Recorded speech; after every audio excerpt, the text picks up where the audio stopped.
ಮಾಡಿಕೊಂಡ್ರೆ ನಾವು ಪರಿಶುದ್ಧ ನಾಮಕ್ಕೆ ಸ್ತೋತ್ರವಾಗಲಿ. ಮಹಿಳಾ ನೀನು ಸಂಘ ಸಾಡೆ ಸ್ಮಾರಕ ದೇವಾಲಯ ಮಂಡ್ಯ ಇವರ ವತಿಯಿಂದ ಕಿರುನಾಟಕ ಪ್ರದರ್ಶನ, ಯೇಸುವಿನ ಸೇವಾ ಕಾರ್ಯಗಳು ಮತ್ತು ಆತನ ಮಾದರಿ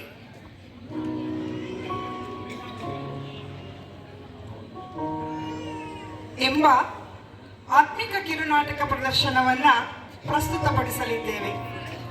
ಕೆಲವು ಘಟನೆಗಳು, ದೃಶ್ಯಾವಳಿಗಳ ಮೂಲಕ ಯೇಸು ಪರಲೋಕದ ಕಾರ್ಯಗಳನ್ನ ಭೂಲೋಕದಲ್ಲಿ ಮಾಡಿ ಜನರ ಮನಸ್ಸನ್ನ ದೇವರ ಕಡೆಗೆ ತಿರುಗಿಸಿದ್ದನ್ನ ನಾವು ಈಗ ನೋಡೋಣ.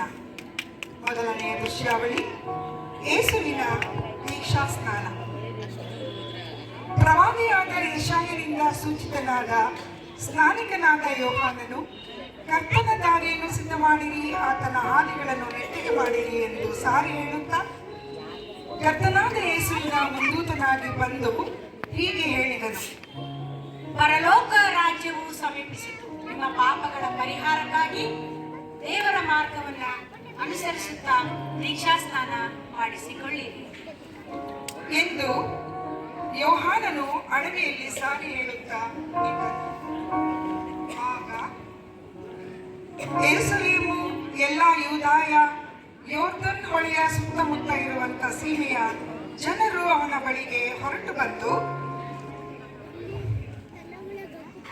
ತಮ್ಮ ಪಾಪಗಳನ್ನು ಹೇಳಿಕೊಂಡು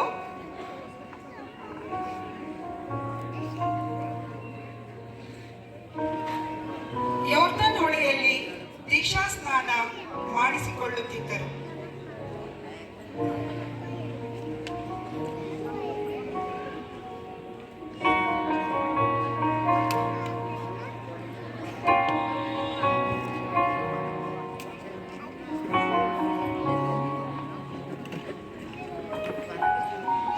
ಆದರೆ ಫರಿಸಾಯರಲ್ಲಿಯೂ ಸದ್ದುಕಾಯರಲ್ಲಿಯೂ ಅನೇಕರು ತನ್ನಿಂದ ಸ್ನಾನ ಮಾಡಿಸಿಕೊಳ್ಳುವುದಕ್ಕೆ ಬರುವುದನ್ನು ಕಂಡ ಅವರಿಗೆ ಯೋಹಾನನು ಹೀಗೆ ಗದರಿಸಿದನು: ಎಲೈ ಸರ್ಪ ಜಾತಿಯವರೇ, ಮುಂದೆ ಕಾಣಬರುವ ದೈವ ಕೋಪದಿಂದ ತಪ್ಪಿಸಿಕೊಳ್ಳುವುದಕ್ಕೆ ನಿಮಗೆ ಉಪದೇಶಿಸಿದವರು ಯಾರು?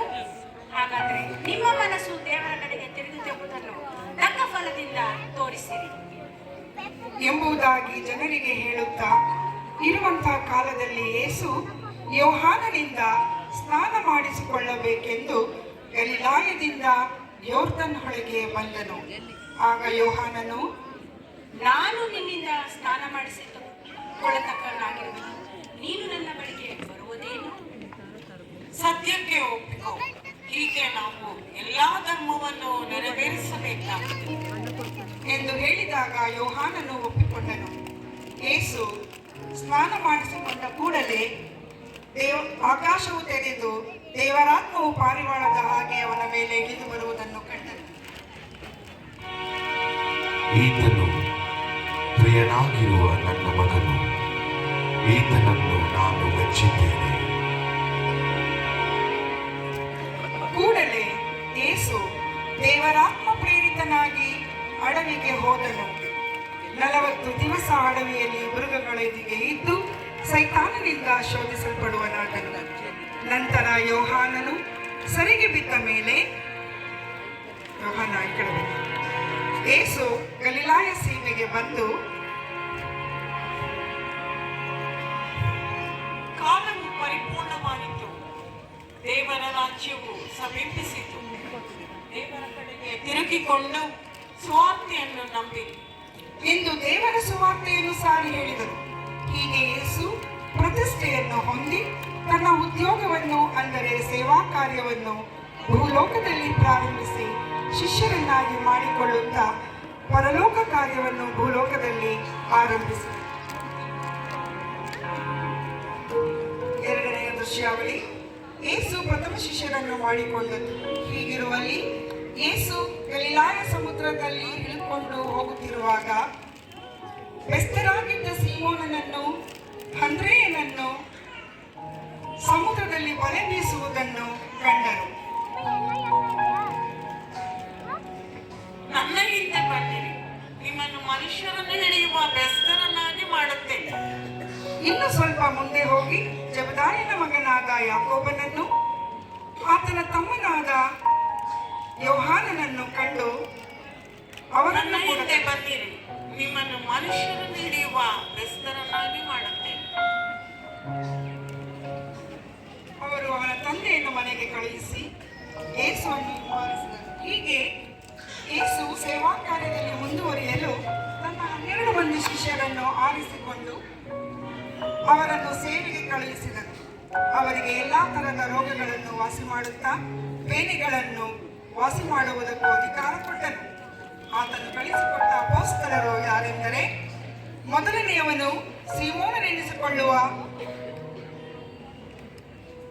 ಪೇತ್ರನು, ಅವನ ತಮ್ಮನಾದ ಅಂದ್ರೆಯನು, ಜೆಬುದಾಯನ ಮಗನಾದ ಯಾಕೋಬನು, ಅವನ ತಮ್ಮನಾದ ಯೋಹಾನನು, ಫಿಲಿಪ್ಪನು, ಬಾರ್ತಲೋಮಾಯನು, ತೋಮನು, ಸುಂಕದ ಮತ್ತಾಯನು, ಅಲ್ಫಾಯನ ಮಗನಾದ ಯಾಕೋಬನು, ತದ್ದಾಯನು, ಮತಾಭಿಮಾನಿ ಎನಿಸಿಕೊಂಡ ಸೀಮೋನನು, ಯೇಸುವನ್ನು ಹಿಡಿದುಕೊಟ್ಟ ಇಸ್ಕರಿಯೋತ ಯೂದನು.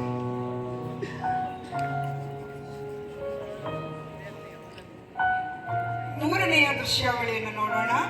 ಯೇಸು ಸುವಾರ್ತೆಯನ್ನು ಸಾರಿ ರೋಗಗಳನ್ನು ಪರಿಹರಿಸಿತು. ಯೇಸು ಗಲಿಲಾಯದಲ್ಲೆಲ್ಲ ತಿರುಗಾಡಿ ಸಭಾಮಂದಿರಗಳಲ್ಲಿ ಉಪದೇಶ ಮಾಡುತ್ತಾ ಪರಲೋಕದ ರಾಜ್ಯದ ಸುವಾರ್ತೆಯನ್ನು ಸಾರಿ ಹೇಳುತ್ತಾ ಬಂದನು. ಜನರಿಗೂ ಸಮುದಾಯಕ್ಕೂ ನೀತಿ ಬೋಧೆಗಳನ್ನು ತಿಳಿಸುತ್ತಾ ಇರುವಲ್ಲಿ ಆತನ ಬೋಧನೆಗಳು ಇಂದಿಗೂ ಕೂಡ ಪರ್ವತ ಪ್ರಸಂಗವೆಂದು ಪ್ರಸಿದ್ಧವಾಗಿವೆ. ಆತನ ಆ ಬೋಧನೆಯನ್ನ ಕೇಳೋಣ. ಆತ್ಮದಲ್ಲಿ ಬಡವರಾಗಿರುವವರು ಧನ್ಯರು, ಪರಲೋಕ ರಾಜ್ಯವು ಅವರದು. ಸಮಾಧಾನ ಪಡಿಸುವವರು ಧನ್ಯರು, ಅವರು ದೇವರ ಮಕ್ಕಳು ಅನಿಸಿಕೊಳ್ಳುವರು. ನೀತಿಯ ನಿಮಿತ್ತವಾಗಿ ಹಿಂಸೆಯನ್ನು ತಾಳಿಕೊಳ್ಳುವವರು ಧನ್ಯರು. ನನ್ನ ನಿಮಿತ್ತವಾಗಿ ಜನರು ನಿಮ್ಮ ಮೇಲೆ ಕೆಟ್ಟ ಕೆಟ್ಟ ಮಾತುಗಳನ್ನು ಹೊರಿಸಿದರೆ ನೀವು ಧನ್ಯರು, ಪರಲೋಕ ರಾಜ್ಯವು. ಭೂಲೋಕದಲ್ಲಿ ಗಂಟು ಮಾಡಿ ಇಟ್ಟುಕೊಳ್ಳಬೇಡಿರಿ, ಇಲ್ಲಿ ಅದು ನುಸಿ ಹಿಡಿದು ಕಿಲುಬು ಹತ್ತಿ ಕೆಟ್ಟು ಹೋಗುವುದು. ಕಳ್ಳರು ಕನ್ನ ಕೊರೆದು ಕದಿಯುವರು. ಪರಲೋಕದಲ್ಲಿ ಗಂಟು ಮಾಡಿ ಇಟ್ಟುಕೊಳ್ಳಿರಿ, ಅಲ್ಲಿ ಅದು ನುಸಿ ಹಿಡಿದು ಕಿಲುಬು ಹತ್ತಿ ಕೆಟ್ಟು ಹೋಗುವುದಿಲ್ಲ. ಕಳ್ಳರು ಕನ್ನ ಕೊರೆಯುವುದೂ ಇಲ್ಲ, ಕದಿಯುವುದೂ ಇಲ್ಲ. ನಿಮ್ಮ ಗಂಟು ಇದ್ದಲ್ಲಿಯೇ ನಿಮ್ಮ ಮನಸ್ಸು ಇರುವುದು. ಯಾಕಂದರೆ ಆದುದರಿಂದ ನೀವು ದೇವರ ರಾಜ್ಯಕ್ಕಾಗಿಯೂ ನೀತಿಗಾಗಿಯೂ ತವಕ ಪಡಿರಿ, ಅವುಗಳ ಕೂಡ ಎಲ್ಲವೂ ದೊರೆಯುವುದು. ಹೀಗೆ ಪರಲೋಕದ ಸಂಗತಿಗಳನ್ನ ಭೂಲೋಕದಲ್ಲಿ ತಿಳಿಸುತ್ತಾ ಜನರ ಮನಸ್ಸನ್ನು ದೇವರ ಕಡೆಗೆ ತಿರುಗಿಸುತ್ತಿದ್ದನು.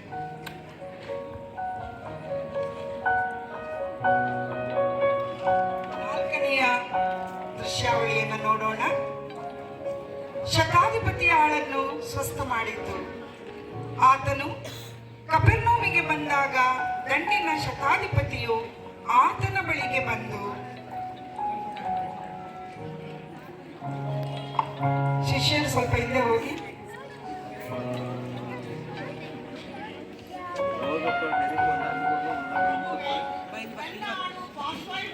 ಮೈಕ್.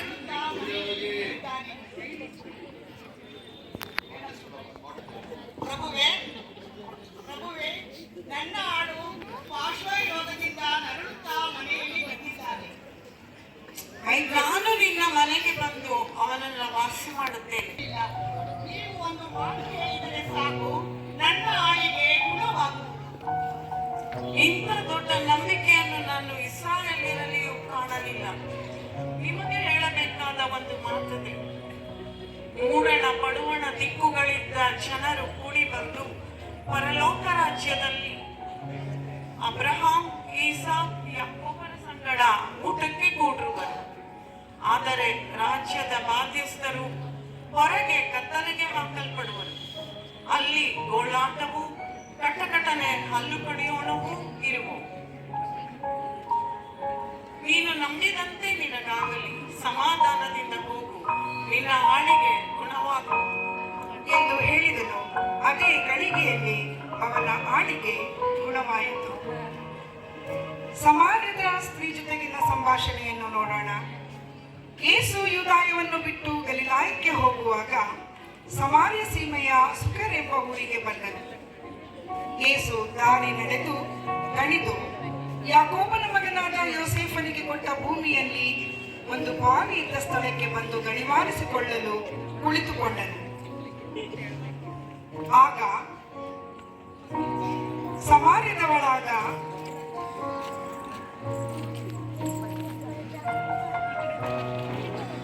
ಒಬ್ಬ ಹೆಂಗಸು ಅಲ್ಲಿಗೆ ಬಂದಳು.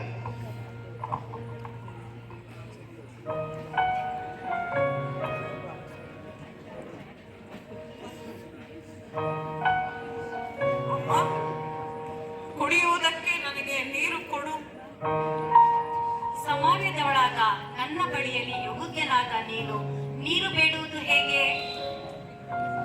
ದೇವರ ವರವೇನೆಂದು ನನಗೆ ನೀರು ಕುಡಿಯುವುದಕ್ಕೆ ಕೊಡು ಎಂದು ಕೇಳಿದವರು ಯಾರು ಎಂದು ನಿನಗೆ ತಿಳಿದಿದ್ದರೆ ನೀನು ಅವನನ್ನು ಬೇಡಿಕೊಳ್ಳುತ್ತಿದ್ದಿ. ಅವನು ನಿನಗೆ ಜೀವಕರವಾದ ನೀರನ್ನು ಕೊಡುತ್ತಿದ್ದನು. ಅಯ್ಯ, ಬಾವಿ ಆಳವಾಗಿದೆ. ಆ ಜೀವಕರವಾದ ನೀರನ್ನು ಸೇರಲು ನಿನ್ನಿಂದ ಏನೂ ಸಾಧನವಿಲ್ಲ.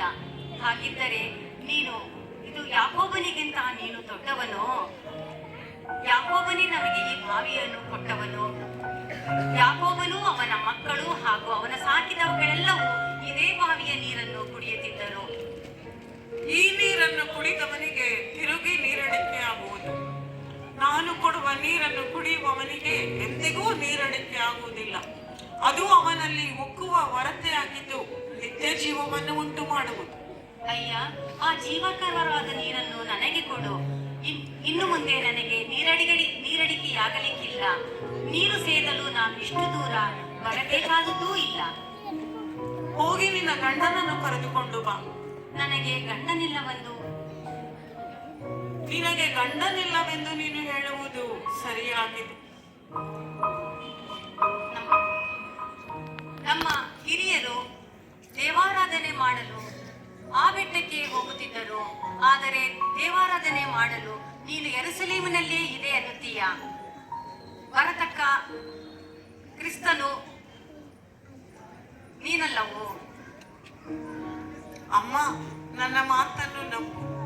ಒಂದು ಕಾಲ ಬರುತ್ತದೆ, ದೇವರನ್ನು ಆರಾಧಿಸುವವರು ಆ ಬೆಟ್ಟಗಳಿಗೂ ಹೋಗಬೇಕಿಲ್ಲ, ಯೆರೂಸಲೇಮಿಗೂ ಹೋಗಬೇಕಿಲ್ಲ.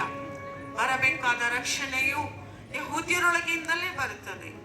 ಅದಿರಲಿ, ಸತ್ಯಭಾವದಿಂದ ದೇವರನ್ನು ಆರಾಧಿಸುವವರು ಆತ್ಮೀಯ ರೀತಿಯಲ್ಲಿ ಸತ್ಯಕ್ಕೆ ತಕ್ಕ ಹಾಗೆ ಆರಾಧಿಸುವ ಕಾಲ ಬರುತ್ತದೆ. ಅದು ಈಗಲೇ ಬಂದಿದೆ. ತಂದೆಯನ್ನು ಆರಾಧಿಸುವವರು ಇಂಥವರೇ ಆಗಿರಬೇಕೆಂದು ಅಪೇಕ್ಷಿಸುತ್ತಾನಲ್ಲವೋ? ದೇವರು ಆತ್ಮಸ್ವರೂಪನು. ಆತನನ್ನು ಆರಾಧಿಸುವವರು ಆತ್ಮೀಯ ರೀತಿಯಲ್ಲಿ ಸತ್ಯಕ್ಕೆ ತಕ್ಕ ಹಾಗೆ ಆರಾಧಿಸಬೇಕು. ಕ್ರಿಸ್ತನು ಬರುತ್ತಾನೆಂದು ನಾನು ಬಲ್ಲೆನು. ಆ ಸಮಯ ಈಗಲೇ ಬಂದಿದೆ. ನಾವು ದೇವಾರಾಧನೆ ಮಾಡಲು ನಿನ್ನ ಬಳಿಗೆ ಬರಲಿದ್ದೇವೆ. ಕ್ರಿಸ್ತನೆಂದರೆ ಮೆಸ್ಸಿಯನು ಅಂದರೆ ನೀನು ನಿನ್ನ ಸಂಗಡ ಮಾತಾಡುತ್ತಿರುವ ನಾನೇ ಆ ಮೆಸ್ಸಿಯನು. ಅಷ್ಟರೊಳಗೆ ಶಿಷ್ಯರು ಬಂದರು. ಯೇಸುವಿನ ಬಳಿಗೆ ಶಿಷ್ಯರು ಬಂದರು. ಆ ಹೆಂಗಸು ಕೊಡವನ್ನು ಬಿಟ್ಟು ಊರೊಳಕ್ಕೆ ಹೋಗಿ ಜನರನ್ನು ಕರೆದಳು. ಅಲ್ಲಿ ಒಬ್ಬನು ಬಂದಿದ್ದಾನೆ. ಆತನು ಪ್ರವಾದಿ ಎಂದು ಕಾಣುತ್ತದೆ. ಆತನು ನಾನು ನಡೆದಂತ ಎಲ್ಲಾ ವಿಷಯಗಳನ್ನು ಅವನು ನನಗೆ ತಿಳಿಸಿದನು. ಬಂದು ಅವನನ್ನು ನೋಡಿರಿ. ಬನ್ನಿ ಹೋಗೋಣ. ಅವಳ ಮಾತಿಗೆ ಜನರು ಅವನ ಬಳಿಗೆ ಬರುವುದಕ್ಕೆ ಊರೊಳಗಿಂದ ಹೊರಟರು.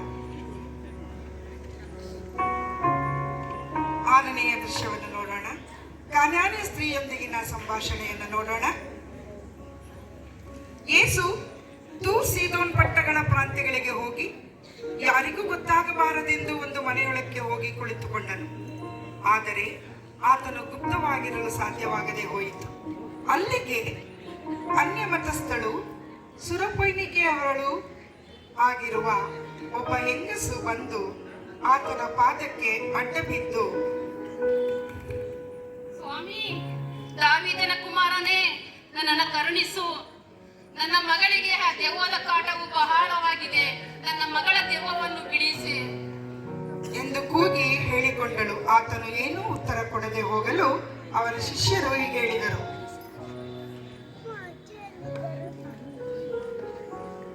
ಆಕೆ ನಮ್ಮ ಹಿಂದೆ ಬರುತ್ತಾ ಇದ್ದಾಳೆ, ಅವಳಿಗೆ ಏನಾದರೂ ಹೇಳಿ ಕಳುಹಿಸು ಬಿಡು.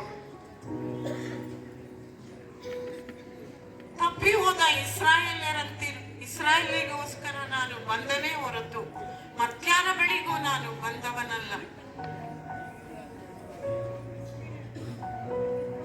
ಸ್ವಾಮಿ, ನನಗೆ ಅನುಗ್ರಹ ಮಾಡಿ ನನ್ನ ಮಗಳ ದೆವ್ವವನ್ನು ಬಿಡಿಸಿ. ಮಕ್ಕಳು ಮೊದಲು ತೃಪ್ತರಾಗಲಿ. ಮಕ್ಕಳು ತಿನ್ನುವ ರೊಟ್ಟಿಗಳನ್ನು ನಾಯಿ ಮರಿಗಳಿಗೆ ಹಾಕುವುದು ಸರಿಯಲ್ಲ. ಆ ಮಾತು ನಿಜವೇ ಸ್ವಾಮಿ. ನಾಯಿ ಮರಿಗಳಂತೂ ತನ್ನ ಯಜಮಾನರಿಂದ ಮೇಜಿನಲ್ಲಿ ಬಿಡುವ ರೊಟ್ಟಿಯ ತುಂಡುಗಳನ್ನು ತಿನ್ನುತ್ತಾವಲ್ಲ. ಅಮ್ಮ, ನಿನ್ನ ನಂಬಿಕೆ ಬಹಳ. ನೀನು ಈ ಮಾತನ್ನು ಹೇಳಿದ್ದರಿಂದ ನಿನ್ನ ಮಗಳಿಗೆ ಗುಣವಾಗುವುದು. ಸಮಾಧಾನದಿಂದ ಹೋಗು. ಆಕೆ ತನ್ನ ಮನೆಗೆ ಹೋಗಿ ನೋಡಲಾಗಿ ಆ ಹುಡುಗಿ ಹಾಸಿಗೆ ಮೇಲೆ ಮಲಗಿದ್ದಳು. ದೆವ್ವ ಅವಳನ್ನು ಬಿಟ್ಟು ಹೋಗಿತ್ತು. ಮಗಳೇ, ನೀನು ಸ್ವಸ್ಥಳಾಗಿದ್ದೀಯಾ? ಮಗಳೇ, ನೀನು ಸ್ವಸ್ಥಳಾಗಿಯೇ? ಯೇಸುವು ನನ್ನ ಮಗಳನ್ನು ಸ್ವಸ್ಥ ಮಾಡಿದ್ದಾರೆ. ಯೇಸುವು ನನ್ನ ಮಗಳನ್ನು ಸ್ವಸ್ಥ ಮಾಡಿದ್ದಾರೆ. ನೋಡಿರಿ, ಯೇಸುವೇ ನಿನಗೆ ವಂದನೆ.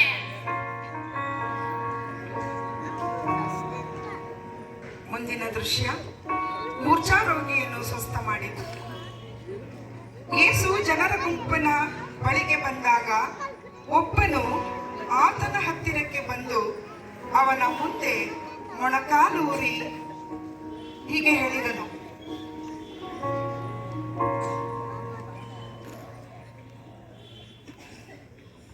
ಸ್ವಾಮಿ, ನನ್ನ ಮಗನನ್ನು ನನ್ನ ಮಗನು ಮೂರ್ಛಾ ರೋಗದಿಂದ ನರಳುತ್ತಾ ಬಿಟ್ಟಿದ್ದಾನೆ.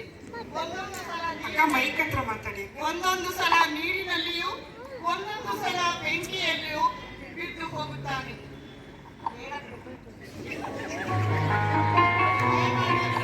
ಮೈಕ್ ಹತ್ರ ಮಾತಾಡಿ ಹೋಗ್ಲಿ. ದಯಮಾಡಿ ನಿಮ್ಮ ಶಿಷ್ಯರ ಬಳಿಗೆ ನನ್ನ ಮಗನನ್ನು ಕರೆದುಕೊಂಡು ಹೋಗಿದ್ದೆ, ಆದರೆ ಅವರಿಂದ ಏನೂ ಪ್ರಯೋಜನವಾಗಲಿಲ್ಲ. ದಯಮಾಡಿ ನೀವು ನನ್ನ ಮಗನನ್ನು ಕಳುಹಿಸಿ.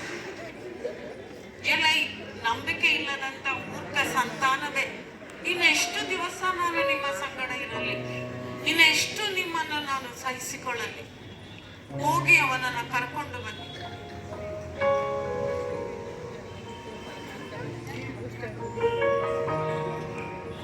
ಆ ದೆವ್ವವ ಮಗ ಆತನನ್ನು ಕಂಡ ಕೂಡಲೇ ಬಹಳವಾಗಿ ಒದ್ದಾಡಿಸಿ ನೆಲಕ್ಕೆ ಬೀಳಿಸಿತು.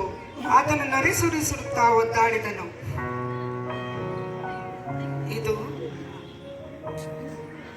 ಇವನಿಗೆ ಇದು ಯಾವಾಗಿನಿಂದ ಇವನನ್ನು ಕಾಡುತ್ತಿದೆ? ಈ ಮಗು ಹುಟ್ಟಿದಾಗಲಿಂದಲೂ ಈ ರೋಗವು ಅವನನ್ನು ಕಾಡುತ್ತಿದೆ. ದಯಮಾಡಿ ನೀವು ಅವನನ್ನು ಕರುಣಿಸಿ ಅವನನ್ನು ಗುಣಪಡಿಸಿರಿ. ನನ್ನ ನಂಬಿಕೆ ನಿಮಗೆ ಅವನನ್ನು ಗುಣಪಡಿಸಬೇಕೆಂಬ ನಂಬಿಕೆ ಸಹಾಯ ಮಾಡಿ.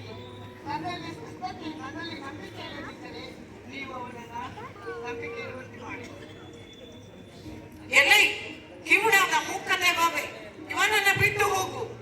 ಇನ್ನು ಮುಂದೆ ಇವನನ್ನು ಕಾಡಬೇಡ.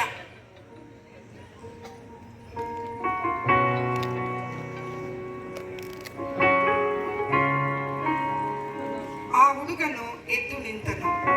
ಯೇಸು ಮನೆಗೆ ಬಂದಾಗ ಏಕಾಂತದಲ್ಲಿ ಆತನ ಶಿಷ್ಯರು ಬಂದು ಅವನನ್ನು ಹೀಗೆ ಕೇಳಿದರು. ಮೈಕ್ ಸ್ವಾಮಿ, ನಿನ್ನಿಂದ ಸಾಧ್ಯವಾಗುವಂಥದ್ದೆಲ್ಲವೂ ನಮ್ಮಿಂದೇಕೆ ಸಾಧ್ಯವಾಗುವುದಿಲ್ಲ? ಈ ಜಾತಿಯು ದೇವರ ಪ್ರಾರ್ಥನೆ ಮತ್ತು ಉಪವಾಸಗಳಿಂದ ಹೊರತು ಯಾತ್ರಿಂದಲೂ ಬಿಟ್ಟು ಹೋಗುವುದಿಲ್ಲ. ಮತ್ತು ನಿಮಗೆ ನಂಬಿಕೆ ಕಡಿಮೆಯಾಗಿರುವುದರಿಂದ ನಿಮಗೆ ಸತ್ಯವಾಗಿ ಹೇಳುತ್ತೇನೆ, ಸಾಸಿವೆ ಕಾಳಿನಷ್ಟು ನಂಬಿಕೆ ನಿಮಗಿದ್ದರೆ ಆ ಬೆಟ್ಟಕ್ಕೆ ಕಿತ್ತುಕೊಂಡು ಹೋಗಿ ಸಮುದ್ರದಲ್ಲಿ ಬೀಳು ಎಂದರೆ ಅದು ಆಗುವುದು.